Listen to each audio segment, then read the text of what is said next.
কোরআনটা পড়বেন ফজরের পরে সূরা ইয়াসিন, জোহরের নামাজের পরে সূরাতুর রহমান তেলাওয়াত করবেন, আসরের নামাজের পরে আম্মা ইয়াতাসাআলুন, মাগরিবের নামাজের পরে সূরা ওয়াকিয়া তেলাওয়াত করবেন, এশার নামাজের পরে সূরা মুলুক তেলাওয়াত করবেন।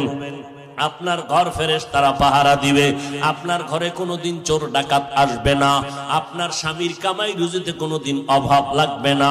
সূরা ইয়াসিনটা পড়া ভুলিয়েন না রে আম্মা জান। কপাল খারাপ, দুনিয়ার সব কিছুই শিখলেন, কোরআন পড়া শিখলেন না।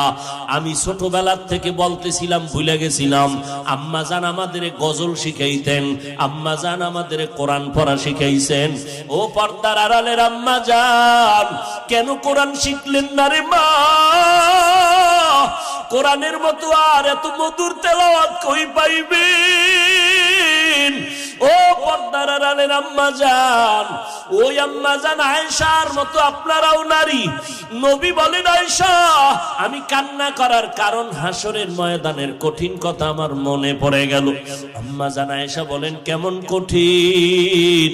নবী বলতেছেন, আয়েশা এই জমিনটা হবে কিয়ামতের মাঠ, হাসরের ময়দানে সমস্ত নারী পুরুষ উলঙ্গ আল্লাহর আদালতে দাঁড়াবে।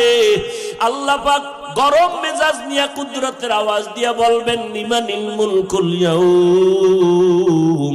আল্লাহ পাকের কুদরতের রাগান্বিত বড় আওয়াজে হাসরের ময়দানটা কেঁপে উঠবে। অপরদিকে সূর্যের গরম, আল্লাহ বলবে সূর্য যত তাপ আছে জমিনে ছেড়ে দাও। অন্যদিকে জাহান্নামের আওয়াজ, জাহান্নামের আওয়াজে হাসরের মাঠ থরথর করে কেঁপে উঠবে।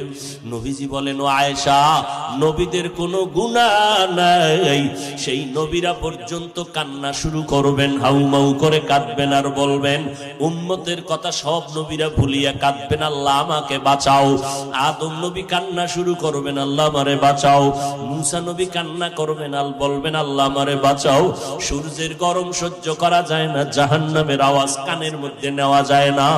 এমন এক কঠিন পরিস্থিতির মধ্যে ইব্রাহিম নবী কাঁদবেন আর বলবেন, আল্লাহ আমারে বাঁচাও। একজন নবী ও উম্মতের কথা কেউ স্মরণ করবেন না। আম্মা জান আয়েশা বলেন, নবী তখন আপনি তো দু জাহানের সরদার, রহমতের নবী, আপনি তখন কি করবেন?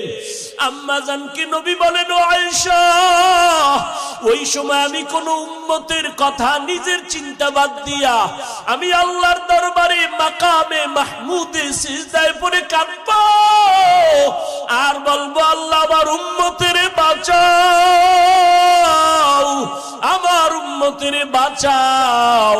আমি একবারও আমাকে বাঁচানোর কথা বলবো না, আমি আমার মেয়েকে বাঁচাও বলবো না, আমি আমার স্ত্রীকে বাঁচাও বলবো না, আমি বলবো, আল্লাহ আমার উম্মতের বাঁচাও। আম্মা জান আয়েশা বলেন, আপনার কান্নার পরে কি হবে? আল্লাহ বা নবী বলেন, ও আয়েশা তখন আমার আল্লাহর অন্তরে মায়ার জোশ আসিয়া যাবে। আমার আল্লাহ বলবে, নবী আপনি মোটেও কাঁদবেন না, মাথা উঁচু করেন, আপনাকে আমি এখনই সুযোগ দিচ্ছি রে নবী, আপনার একটা উম্মত আমি জাহান্নামে দিব না। আপনি বাঁচিয়া বাঁচিয়া এই কোটি মানুষের মধ্য থেকে উম্মত গুলো জান্নাতের দিকে নিয়ে যান। আম্মা জান বলেন, নবী তখন আপনি কি করবেন? নবী বলেন, আমি কোটি কোটি মানুষের মধ্যে উম্মত গুলো বাঁচিয়া আরশে আজিমের নিচে নিয়ে বসাবো। আল্লাহর নবীর